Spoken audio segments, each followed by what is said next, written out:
Ikaw ay dakila, dakila ka, Panginoon. Karapat-dapat kang tumanggap ng lahat ng papuri, pasasalamat, at kaluwalhatian. Lord, I am praying, Panginoon, as we hear your word, O God.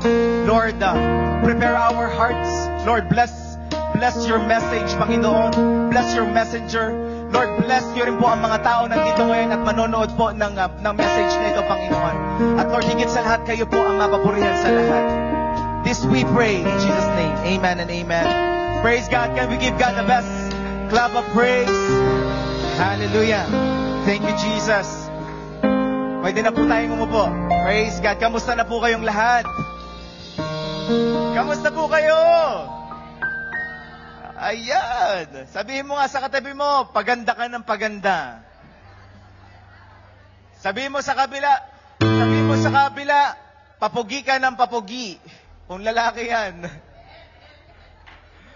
O doon sa likod, sabihin mo, payaman ka ng payaman.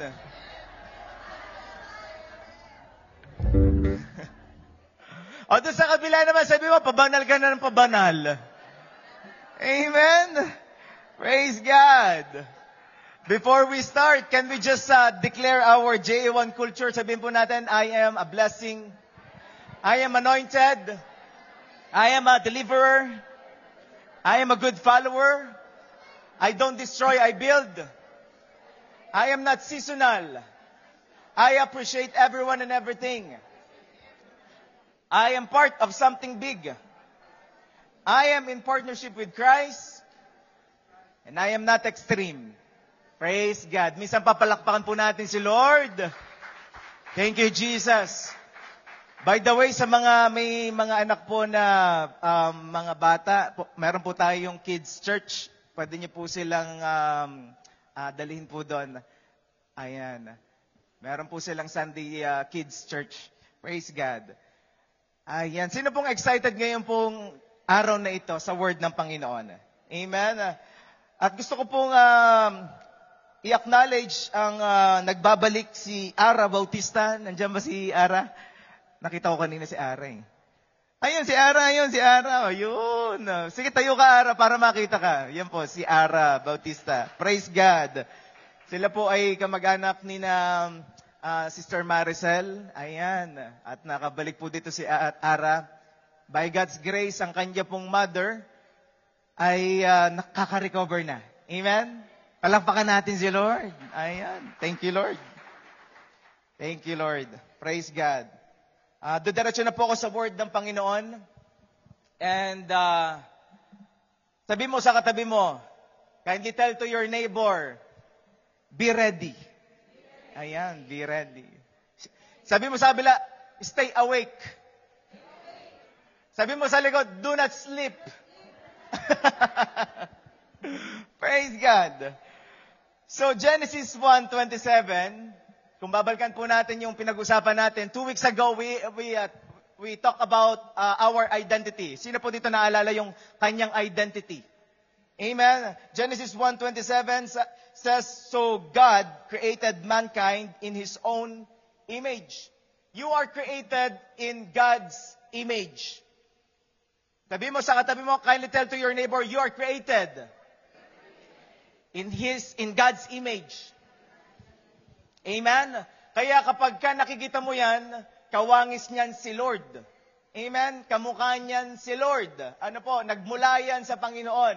Alam niyo po, I realize that's why the enemy is very, very galit na galit po sa mga Christians. Kasi alam natin ang ating identity. Because we already know our identity. And galit na galit ang enemy, ang mga demonyo ay galit na galit sa mga tao dahil kapag ka nakikita niya ang mga tao, nakikita niya ang image ng Panginoon sa buhay ng bawat isa sa atin. Gusto niya sirain ang buhay natin, pero dahil mahal tayo ni Lord, dahil tayo ay nasa Panginoon, ang pinag-aralan po nating identity, 5 things. If we are in Christ, 5 fingerprints of our identity, of our true identity in Christ. 5 things. We are completely. Can we just declare it again? I am completely accepted. I am extremely. I am eternally. I am totally. And I am fully. One more time. Can we just declare it with all of our hearts? Come on. 1, 2, 3, go. I am extremely valuable. I am totally forgiven. And I am fully. Wow. Palakpakan mo nga si Lord. Yan po ang iyong identity, kapatid. Yan po ang inyong identity. Okay, we are created in God's image. And who is this God that I'm talking about? He's the God of the Bible. He's the God of Isaac. He's the God of Abraham, Isaac, and Jacob. That means He's a God of generation to generation to generation. Amen? And sabi po sa Psalms 145 verse 3, Great is the Lord. Great is the Lord. He is the most worthy of praise. No one can measure His greatness. The one who made you, the God who made you, our Creator who made us is a great God. He is a great God. Amen? Siya po ay dakila. That's why when we are singing the song like, Lord, dakila ka, lahat ay aawitan ka, that's declaring, Lord, you are great God. Amen? That's why if you're gonna look to somebody beside you, the person beside you, if you're gonna look that person, makikita mo, Lord, dakila ka talaga, Panginoon. Biro mo, nakatabi ko tong taong to. Biro niyo po, sa dami-dami ng tao dito sa Edmonton, kayo nandito ngayon. Amen? If the one who made us, the God of heavens and the earth is great, all that He makes are great. Can I hear an amen? Kung ang Diyos ay dakila, Diyos na lumikha ng lahat ay dakila, lahat ng kanyang nilikha ay dakila din. Amen? That He makes great, all that He makes are great, and all His purpose, can little purpose. Just declare purpose. All His purpose are great. Amen? Proverbs 19:21. Many are the plans in person's heart, but it is the Lord's purpose that prevails. Many are plans. Madami tayong plano. In a person's heart, but it is the Lord's purpose that prevails. I want to tell you, you are not an accident. Hindi po kayo aksidente na bigla na lang kayong lumitaw dito sa mundong ito. No. Kung ang upuan merong purpose, ikaw pa kaya? Amen? Kung ang mga ibon may purpose, ikaw pa kaya? Ikaw ay nilikha into God's own image. God has a great purpose for your life, kapatid. That's why this afternoon, I'd like to share a message entitled, The Greatest or Your Greatest Purpose. Your greatest purpose. But ngayon pong araw na ito, hahatiin natin hanggang next week. That's why gusto ko na agad sabihin sa inyo, pumunta po kayo next week dahil tatapusin po natin ito. Amen? Your greatest purpose. Proverbs 19:21. Many are the plans in a person's heart, but it is the Lord's purpose that prevails. Sabi po sa Bible, marami tayong plano. Sino po dito maraming plans? We have many plans in our heart. And if I'm going to ask you about your plans, I'm sure that you will share many things. Some of us, we have plans before 2025 starts. Ang iba po sa atin, bago magsimula ang 2025, meron na tayong plano noon. Anong mga plano? Plan to save money and start uninstalling the online marketplace like Amazon. Ayaw mo na mag-add to cart. You're planning to yourself, ayoko na talagang mag-add to cart. Kasi dire-diretso, nakaka-addict po pala yung pag-add to cart. Tama ba? Nakaka-addict yan, buti na lang po yung asawa ko hindi marunong. Kaya nagpapaturo siya sa akin. Ayoko din turuan. Ang iba po sa atin, ang plano is to be fit. Pastor, magda-diet na talaga ako. Pagdating ng January, magda-diet na talaga ako. And you want to start to be fit, start going to the gym Doon sa January, you started going to the gym, but then pagdating ng March, tumitigil ka na. Yung pa-isa-isang rice, every day ng January, pagdating ng February, sasabihin mo parang, siguro next month na lang ako magda-diet.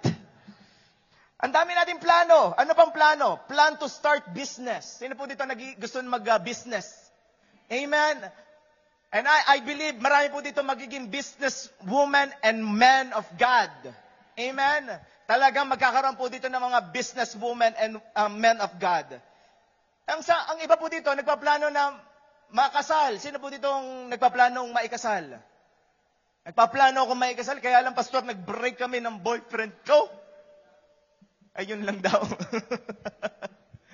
Nagpaplano kami bumili ng sasakyan, pero hindi kami natuloy. Ano po? Why most of our plans, the question is this, why most of our plans never succeed or happen? Agad-agad. Bakit kaya? Kasi po tunay po, sinabi ng Bible, many are the plans in a person's heart. Marami tayong plano, pero ang Diyos pa rin ang magpapatupad. Marami tayong plano, pero ang Diyos pa rin ang may final say. Amen? Don't get me wrong.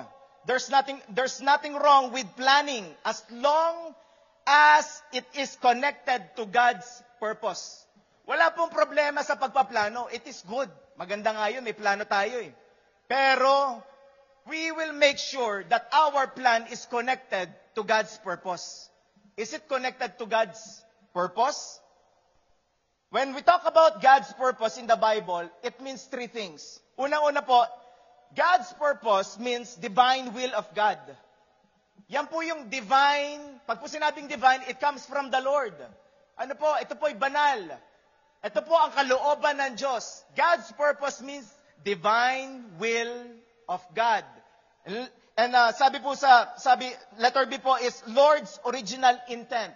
So, hindi lang ito divine will of God, kundi ito po ay Lord's original intent. Ito po yung original na plano ng Panginoon sa buhay mo. Kapatid, Ephesians 1 verse 4 says, even before God made the world, God loved us and chose us in Christ to be holy and without fault in His eyes. Yan po ang sabi sa Ephesians 1 verse 4. Bago pa man nilikha ng Diyos ang mundo, iniisip ka na niya. Bago pa man nilikha ng Diyos ang mundo, mahal ka na niya. Ay yun po ang kanyang original intent. Gusto ng Panginoon, nandoon tayo sa kanyang purpose. Sabi natin purpose. Ano pang ibig sabihin ng purpose? God's purpose. God's purpose means counsel. Can you say counsel? Yan po, counsel or realignment with God. That is God's purpose. Realignment with God. I want to tell you this. God doesn't just have good plans for you. He has a great purpose for your life. God doesn't just have good plans for you. He has a great purpose in your life. That's why, ulitin nga po natin Proverbs 19:21. Ulitin natin to. Let's declare it. Many are the plans in a person's heart, but it is the Lord's purpose. Gusto ko maunawaan natin yung God's purpose today. Amen? Now, what is God's purpose? Number one, God's purpose is more important than your plans. God's purpose is more important than your plans. That's why, hindi talaga mapipigilan ang purpose ni Lord sa buhay ng bawat isa sa atin. Kasi mas importante yun kaysa sa plano mo. Amen? In the end, it is the Lord's purpose that prevails. Yan po ang sabi sa Bible. So God's purpose is the most important aspect of our life, of your life, kapatid. The very reason you were created, made for, and why you exist, it's because of God's purpose. Kaya ka nandito ngayon. Kaya ka humihinga. It's because of God's purpose. Next week, Huwag po nating i-miss yung Sunday na yon dahil doon ko po sasabihin kung ano talagang purpose natin. Na gusto ko lang maintindihan natin, ano ba, Pastor, idirekta mo nga kami dyan sa God's purpose muna. Ano ba yan? Ano po? It is the most important aspect.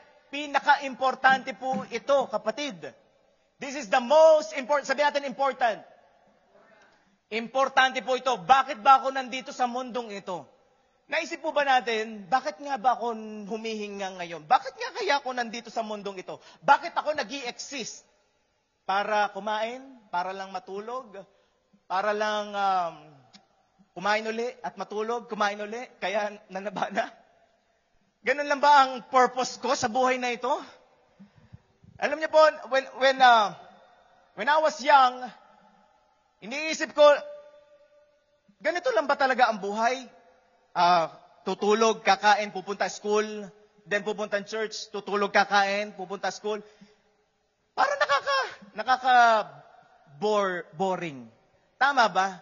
Kapag hindi mo alam ang purpose mo, mabobore ka talaga. Kasi wala kang ini-expect na bagay. That's why we need to know what is our purpose. Hindi lang dapat natin malaman ang ating identity. Kindly say the identity.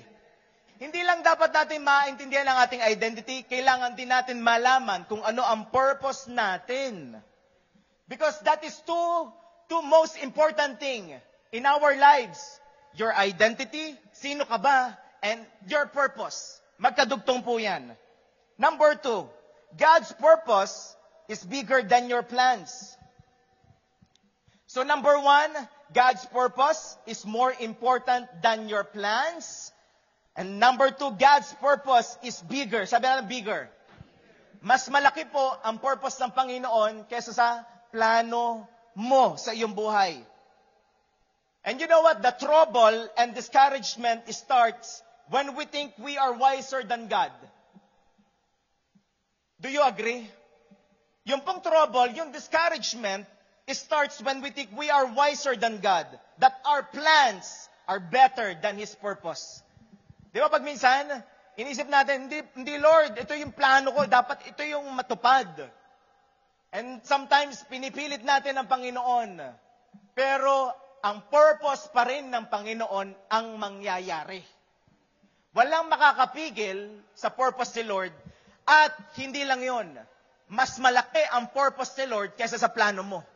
Marami kang iniisip na plano sa iyong buhay. There are so many things that you're planning 5 years, in 10 years, in 15 years. But, God's purpose will prevail. Naalala ko, nung ako po ay around 15 years old, I was thinking, gusto ko magkaasawa around 25 years old. Pero nung naging 25 years old na ako, naisip ko, hindi pa ako handa. Physically, mentally, financially, hindi pa ako handa. Kaya sabi ko, Lord, nung nag-asawa po ako, Lord, salamat dahil hindi natupad yung plano ko sa aking buhay na gusto kong mag-asawa ng 25 years old, hindi pa pala ako handa. Ang hirap po ng ganon. That's why, whatever happens in your life, huwag kang mag-alala, huwag kang ma-discourage dahil purpose pa rin ni Lord ang magpe-prevail sa buhay mo. Amen? Now, the question is, how big? Pastor, how big is God's purpose in my life? How big is it? Isaiah 46 verse 10, it says here, I make known the end from the beginning, from ancient times, what is still to come. I say, my purpose will stand, and I will do all that I please. Anong sinasabi ng Panginoon this time? I make known the end from the beginning. Alam niyo po ba kung gaano kalaki ang purpose ng Panginoon sa buhay mo? Kasama yung future, kasama yung present, kasama yung past mo. Ano po? Gaano kalaki ang purpose ng Lord sa iyong buhay? God's purpose for your life doesn't just change your present life. It brings impact until eternity. Hindi lang ito hanggang present. Tingnan mo nga isipin mo ngayon yung present life mo. Ang purpose ni Lord, gaano kalaki ito? Hindi lang yan hanggang present, hanggang eternity, kapatid, ang purpose ng Panginoon sa buhay mo. Ganon kanya kamahal. Ganon kanya pinaghandaan, kapatid. Pag minsan iniisip natin, baka hanggang dito na lang ako. No. Alam mo nga identity mo eh. In Christ, you are accepted. You are valuable. You are loved. In Christ, you are forgiven. In Christ, you can do all things. Amen? In Christ. Kaya, huwag kang makinig kung ang iba sinasabi sa iyo, hanggang dyan ka na lang. Wala ka nang mararating. Huwag mong pakinggan. Dahil ang may last say sa buhay mo ay the one na nag-create sa iyo. Walang iba kundi ang Diyos. Amen? So, kung malaki ang purpose ng Panginoon sa buhay ko, I don't need to worry about my future. Kindly tell to your neighbor, don't worry. Don't worry about your future. Because, sabi mo, because God is already there. Pinaghandaan ka na ni Lord. Kama palapakan mo nga si Lord. Pag minsan iniisip natin, ano kayang mangyayari pagka magbabayad na kami ng magbabayaran na naman. Andiyan na naman si Judith at si Jonah. Paano kaya? Kung tinulungan ka ni Lord noon, tutulungan ka uli ni Lord ngayon. Amen? Kung nag-provide si Lord noon, magpo-provide uli si Lord ngayon. Kung nagpagaling ang Diyos noon, kaya niya uli magpagaling ngayon. Amen? Pag minsan kasi iniisip natin, limitado si Lord eh. Our God is unlimited God. And our God is unstoppable God. Amen? So, you don't need to worry about your future because God is already there. Sa mga merong hinihintay dito, mga papers, mapi-PR pa kaya ako? Don't worry, God is already there in your future. Tinagot ka na ni Lord. Amen? Magtiwala ka sa Kanya. Amen? Pag minsan takot na takot tayo, yan kasing fear, yan ang problema. Yan talaga ang pinaka-problema, yung takot. Pag minsan iniisip natin, baka hindi mangyari. Well, kung hindi mangyari, kontrolado pa rin yan ni Lord. Our God is unstoppable God, and our God is a good God. Miracle will start to happen when we start to acknowledge that God's purpose is bigger and better than our plans. Magi-start ang miracle. Sino po dito gusto ng miracle? Magi-start ang miracle kapag in-acknowledge mo sa sarili mo na mas malaki ang purpose ni Lord, mas better ang purpose ni Lord kaysa sa plano mo. Dahil nagsisimula ka na umasa sa Kanya, dumepende sa Kanya. Panginoon, God, ang dami namin plano, gusto po namin magkaroon ng anak this time, pero hindi nangyari. But that's okay, because God's purpose will prevail. Mas malaki, mas maganda ang purpose ni Lord kaysa sa plano ko. Amen? That's why I do believe gugulatin ka na lang ni Lord. Purpose ni Lord ang magaganap. Anong purpose ni Lord? Pagpapalain ka niya. Amen? Amen? The best example is Jesus Christ. Luke 22 verse 42. Jesus Christ says, Father, if you are willing, take this cup from me, yet not my will, but yours. Napakahalaga po nito. Pag minsan nakakalimutan natin itong prayer na ito, yet not my will, but yours. Lord, wag yung kalooban ko, yung kalooban mo. Sinasabi ni Jesus Christ, if you are willing, Father God, if you are willing, kung po pwede lang, Panginoon, alisin mo itong kopang ito. Malapit na siyang ipako sa cross niyan. Sinasabi ni Jesus Christ, Lord, kung po pwede lang. Sometimes we pray like that, Lord, kung po pwede lang. Pero, wag yung kalooban ko, kundi yung purpose mo, yung kalooban mo. Dahil mas maganda yun. Mas maganda yun. Paminsan, ang hirap nitong sabihin. Pero, yet not my will, but yours be done, means dependence to God. Yet not my will, but yours be done, means trusting God fully. Lord, ito man ang gusto ko, pero Panginoon, kung hindi ito ang gusto mo, yung gusto mo na lang, Panginoon. Dahil mas the best yun, mas makakabuti yun sa akin. Can I hear an amen? When you start embracing God's purpose in your life, you will see God's turning things around for your good. I wanna repeat.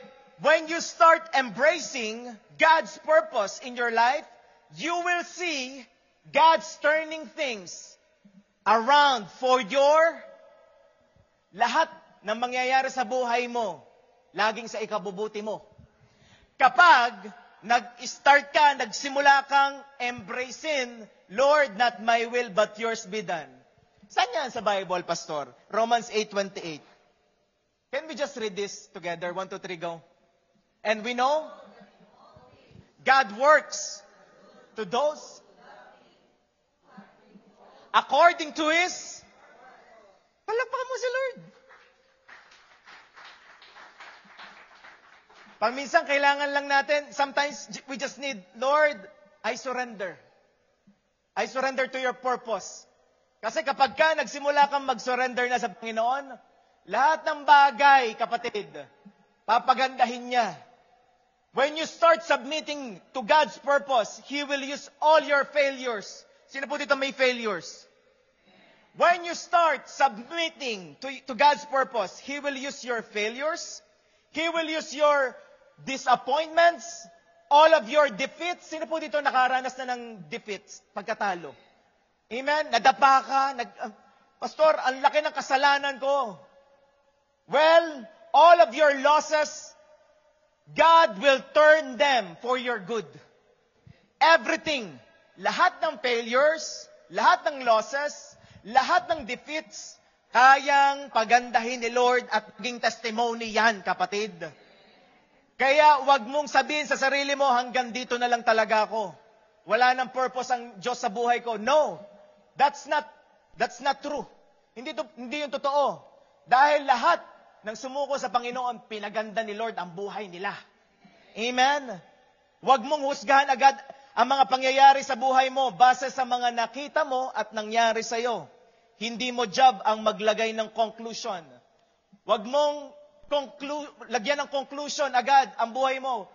I'm a failure dad. I am a failure person. Nangyari ito sa buhay ko. No! Wag mong lagyan ng conclusion base sa nangyari sa iyo. Hindi mo yun trabaho. Trabaho yun ni Jesus Christ. Ang job mo is to go higher at magtiwala sa Diyos. Ang trabaho mo, Panginoon, nangyari man ito sa akin, hindi ko man nagustuhan ang mga nangyari sa akin, I do believe you're still in control. And you will use this for your glory. Amen? God can use your upset to set up. God can use your upset to set up. What does it mean, set up? May inaayos si Lord. Hindi pa tapos ang Diyos. Amen? That's why, ang lasay talaga ay hindi sa plano mo, ang lasay ng buhay mo ay hindi sa plano ng ibang tao or sinabi ng tao sa iyo. Ang lasay ay sinabi ng Diyos. Amen? Ang purpose ni Lord ang magpe-prevail. He is just setting you up. Pinapaganda ni Lord. Sabi mo sa katabi mo, pinapaganda. Amen? That's why kapag ka dumadaan ka sa pagsubok, pinapaganda ni Lord ang buhay ko. Pinapaganda niya ang testimony ko. Huwag kang panghinaan ng loob. Bakit ito nangyayari sa akin? Sunod-sunod na problema. Pinapaganda ni Lord. Pinapaganda ni Lord. May inaayos, siniset up ka, kapatid. Kaya yung upset mo, set up yan ni Lord. Amen? So God can turn your test in testimony. So, number 1, God's purpose is more important than your plans. Number 2, God's purpose is bigger than your plans. And number 3, God's purpose is more powerful than your plans. God's purpose is more powerful. Kindly tell, powerful. Amen? May power yan eh. May power po ang purpose ni Lord sa buhay mo. It's more powerful than your plans. Isa lang po nakita ko, people who live in God's purpose are confident. Ang mga taong namumuhay sa will ni Lord, sa purpose ng Panginoon, they are confident. They are stronger. They are faith-filled people. They are joy-filled people of God. Ang mga taong lumalakad sa purpose ni Lord, ibang magsalita yan. Confident yan. Kahit iharap mo sa mataas na mga tao, mataas na tao, ano? Yung mga may posisyon na tao, mga president, hindi yan takot. Why? Kilala niya ang kanyang sarili, alam niya ang kanyang identity, alam ko ang purpose ko. Ang mga taong lumalakad sa purpose ng Panginoon, they are confident. That's why you are confident. Be confident, kapatid. Be confident. Pero kapag hindi ka lumalakad sa purpose ni Lord, ano yan? Medyo doubtful. Nagda-doubt yan. Merong something na fear, restless. Bakit kaya ganon? When you know you have a purpose, iba ang joy. Kapag alam mo sa sarili mo, I have a purpose. I know my purpose in my life. I know my identity in my life. So, kikilos ka ayon doon sa purpose mo, kapatid. Kaya iba ang joy, iba ang fulfillment. Kindly tell fulfillment. Iba yung fulfillment kapag nagagawa mo yung purpose mo. Though hindi perfect, pero kapag nagawa mo, fulfilled ka. Yung pong mga nagpapaawit dito, pwede ba palakpakan natin si Lord sa mga ginamit ni Lord? Amen. Siyempre, nandito din ang media team. Palakpakan natin si Lord sa live po nila. Andito na rin po si Becky. Yung pong nakikita yung lights kanina. Palakpakan natin si Lord. Meron nang nag-ooperate ng lights. Alam ko, yung iba po sa inyo, medyo naninibago at medyo nakakahilo. Pero, biyaya na Lord talagang in-improve tayo ng Panginoon. Biyaya. Amen? Biyaya. So, lahat po ng ginagamit ni Lord. At yung mga nando sa unahan, palakpakan naman natin yung mga ushering ministry. Ayan. Thank you sa life po ninyong lahat. Ang lahat po ng ginagamit ng Panginoon dito sa unahan. Hindi man perfect, pero kapag nagawa nila yung purpose nila, ang feeling nila, fulfilled sila. Kasi nagagawa nila yung purpose nila. Amen? Iba ang joy kapag ginagawa mo ang purpose mo, kasi alam mo, lumalakad ka sa kalooban ni Lord. Ang sarap kaya every morning, alam mo na, Lord, hindi ako natatakot this day because I know my purpose. And I'm doing my purpose. The purpose that you gave me. Hindi ka natatakot harapin ang bawat araw because you know you're doing God's will. Pero kapag hindi mo ginagawa ang kalooban ni Lord, pagka matutulog ka, parang kabado ka pa eh. Paano kaya pagka hindi na ako nagising? Ang hirap po matulog kapag wala ka sa kalooban ni Lord. Tunay po yun. Tingnan mo ang katabi mo, mukha bang puyat yan? Pastor, lagi ito nagpupuyat, kakanood eh. Pero hindi ikaw yun. Kasi alam mo ang purpose mo. Amen? Amen? Knowing that you're doing God's purpose gives you confidence, gives you courage that God will lead you, God will strengthen you, God will equip you, God will empower you, God will use you, kapatid. Kasi gusto mong gawin ang purpose ni Lord. Amen? Our plans may change, but God's purpose will never change. That's why it is very powerful. Ang plano po natin, pwedeng pabago-bago. Ang plano natin, pwedeng nagbabago. Pero ang purpose ni Lord, hindi nagbabago. Ang purpose ni Lord sa'yo, hindi magbabago. Ang tingin ni Lord sa'yo, mahal ka pa rin talaga niya. At kung anong sinimulan niya, tatapusin niya sa'yo. Ang sabi nga sa Bible, kung anong sinimulang magandang bagay ng Diyos sa'yo, tatapusin niya. Amen? So God's purpose is more important than our plans. God's purpose is bigger than our plans. And God's purpose is more powerful than our plans. Now, all of this, Pastor, after I know all of this, what is the application? Here is the application. Anong gagawin natin? Surrender your plans to God. Surrender your plans to God. Seek God's purpose and trust God's character. Yan po ang ibig sabihin na Panginoon, I trust your character. Ano bang character ni Lord? He is a faithful God. He is a good God. I remember, sabi po nung isang pastor, sabi niya, kailangan maintindihan natin na ang Diyos natin ay mabuti. Pag minsan kasi, iniisip natin, ang Diyos ay malupit na Diyos. He is a loving God. Well, He is a loving God and just God as well. But, gusto ko pong sabihin sa inyo, mahal po tayo ng Panginoon. Ang purpose niya sa atin, gusto niyang maganap. Pero hindi yun magaganap kung hindi tayo magsisurrender sa Kanya. Amen? Gusto niya marating natin yung purpose, yung plano na hinahanda niya para sa iyo, para sa akin, para sa ating lahat. Pero mangyayari lang yun kung susurrender ka sa Kanya. Hindi makikipaghilhan ng Panginoon, hindi niya ipipilit kung ayaw mo. Pero hinihintay ka niya. Surrender. Surrender. Surrender. Surrender your plans to God. Seek God's purpose and trust God's character. Sa panahon po ngayon, kung makikita niyo sa social media, ang dami na po nangyayari. Sa Davao, lindol, lumilindol din sa Baguio. Saan pa ba nagkakaroon ng lindol?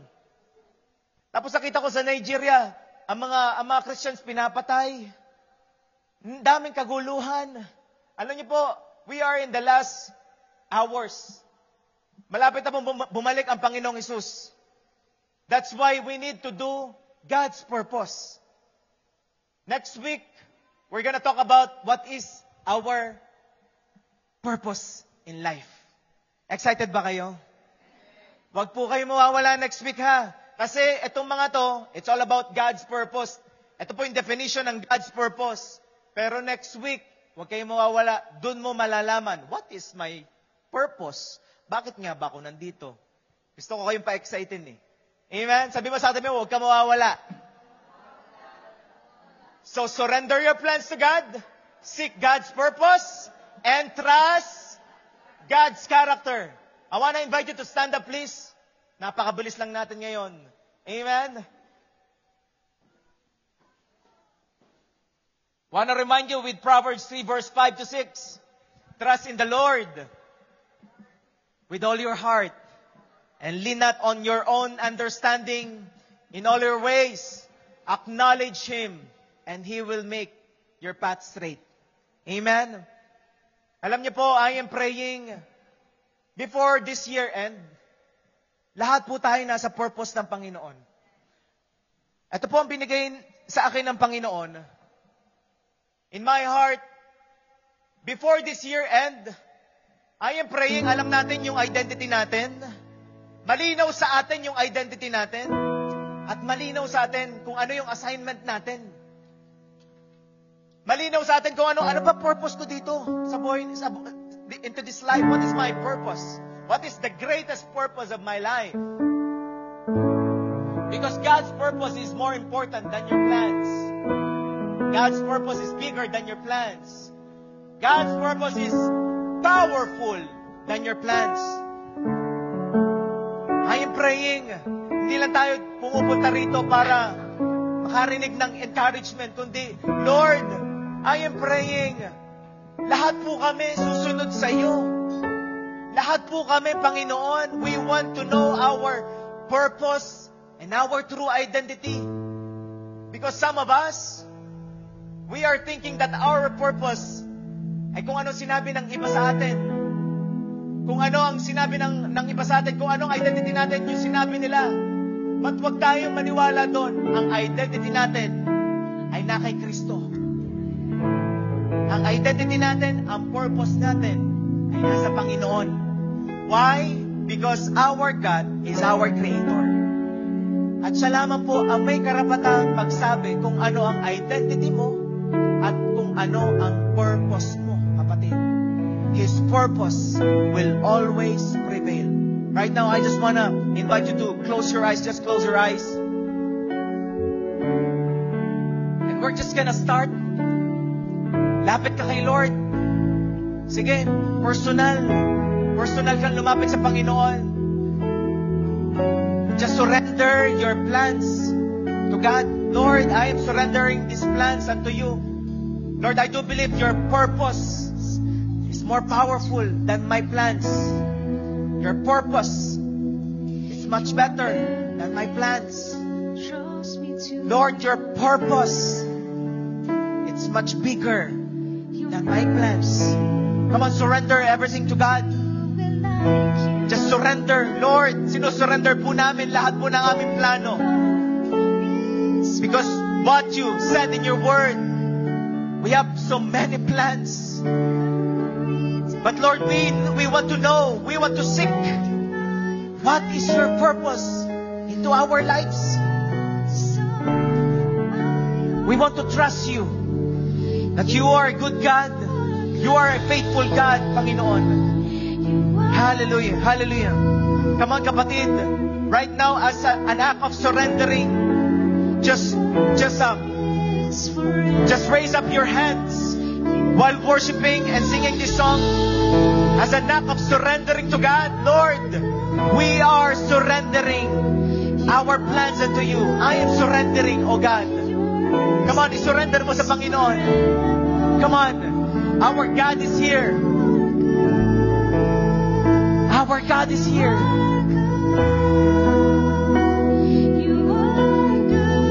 Come on, come on.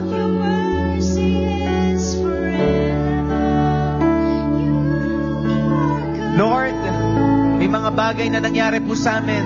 Hindi po namin nagustuhan. Pero Lord, we are surrendering everything unto you. Kaya mong pagandahin ang mga bagay na hindi maganda. Kaya mong i-restore, O God. Kaya mong i-revive, O God, ang mga bagay na nawala. Lord, I am speaking revival. I am speaking restoration. In the mighty name of Jesus. In Jesus' name.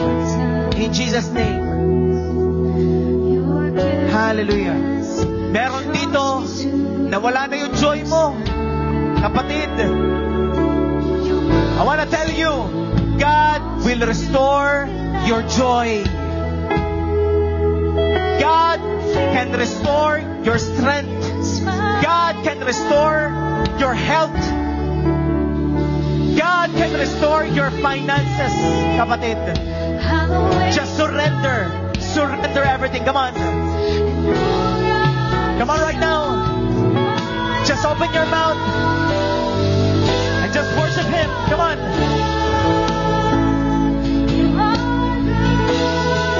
And declare this song, Lord, you are good. Panginoon, mabuti ka. We trust your character. You are good. Ano man ang nangyari in the past, you are God and you are good. Shaka.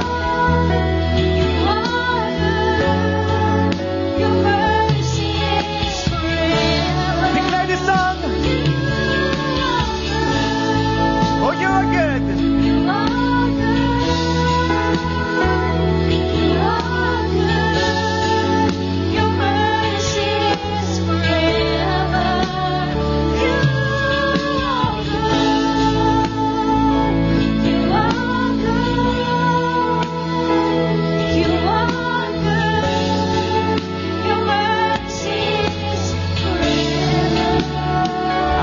Tapos na si Lord?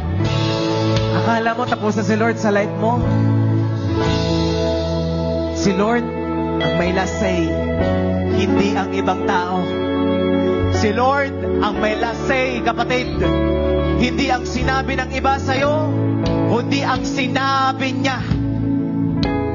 And He wants you to know, I will restore you. Kayang i-restore ni Lord kahit ang mga taon na nawala sa'yo. Kayang i-restore ng Panginoon, kapatid. Right now, as an act of surrendering to God, come on, kung handa ka na talagang mag-surrender kay Lord, I just want to invite you in a quick prayer. Just put your right hand in your chest right now and just say this prayer. Say, Jesus, I need you. Jesus, I acknowledge that I am a sinner. I need a Savior. Jesus, sorry for all of my sins. Cleanse me with your blood. I believe what you did on the cross 2,000 years ago.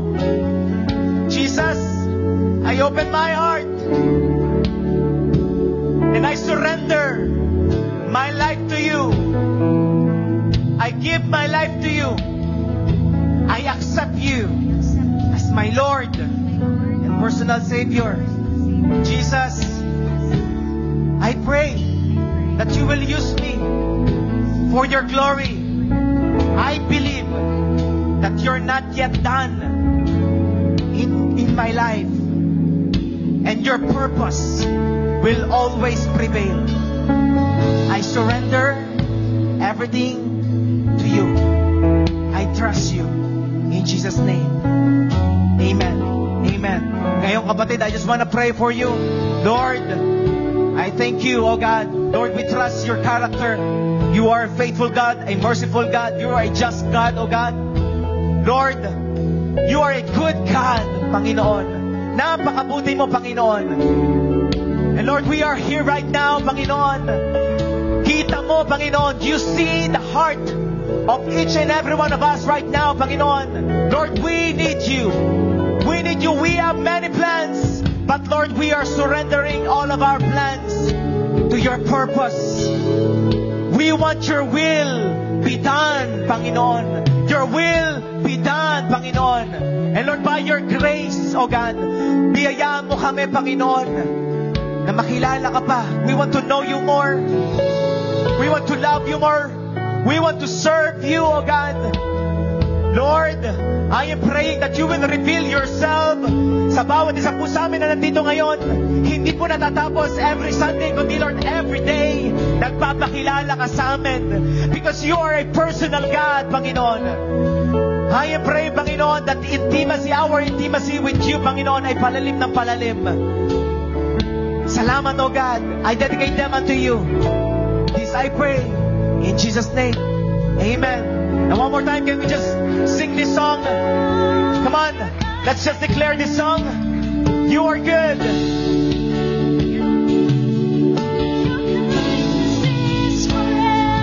Come on, with all of your heart.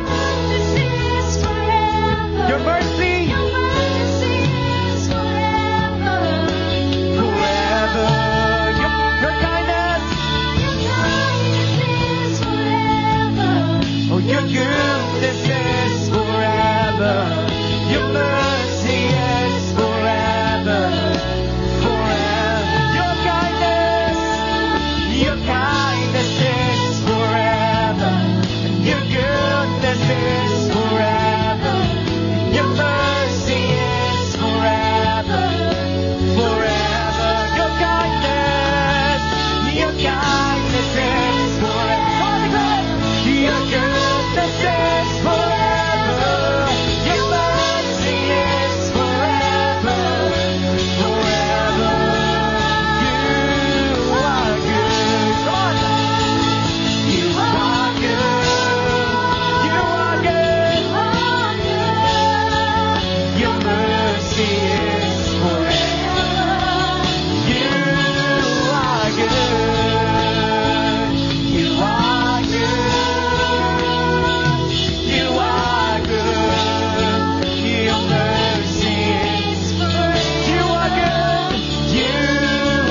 Pagmamalaki mo na ang Diyos mo ay mabuti. Come on.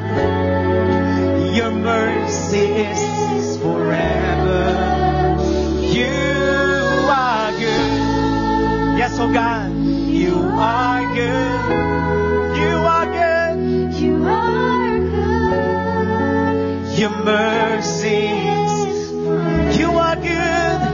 You are good. You are good. You are good. Your mercy is forever. You are good. You are good. You are good.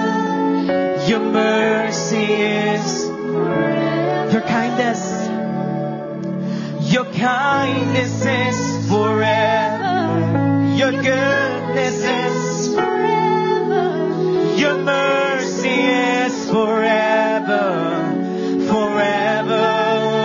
Your kindness is. Lord, we declare your kindness upon this place. We declare your goodness and we declare your mercy. Will overflow upon this place, oh God. In Jesus' name. Declare this song. Your goodness. Your goodness is forever. Your mercy is forever. Forever. Oh, your kindness is. Forever. Your goodness is. Forever. Your mercy. Forever. Your kindness. Your kindness is. Oh, your goodness. Come on. And your mercy is forever. Forever. Your kindness is forever. Your goodness.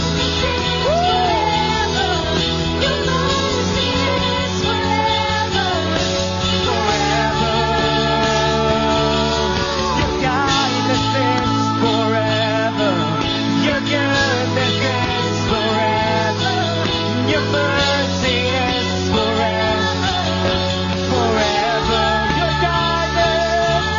Your kindness is forever. Your goodness is forever. Your mercy is forever. Forever. You're good. You are good. You are good. You are good. Your mercy is forever. You are good. You are good. You are good. Your mercy. For the last time. Sing it out. You are good. You are good. You are good. You are good. Your mercy is forever. You are good, God. You are good. You are good. Your mercy is forever. You are good. You are good. You are good. Your mercy is forever. You are good. You are good. You are good. Your mercy is forever. Mabuti ka, Panginoon. Mabuti ka sa lahat ng panahon. Come on. Give God the best clap of praise. Mabuti ka, Panginoon. Mabuti ka. Dakila ka, O Diyos. Dakila ka, O Diyos. We give you the highest praise. Salamat, Lord, sa iyong kabutihan. We thank you for your goodness. We thank you for your mercy. Oh God, your unstoppable love, oh God. We thank you, Lord. Hindi ka matapos, Panginoon, sa life namin. In Jesus' name. Woo! Love of God.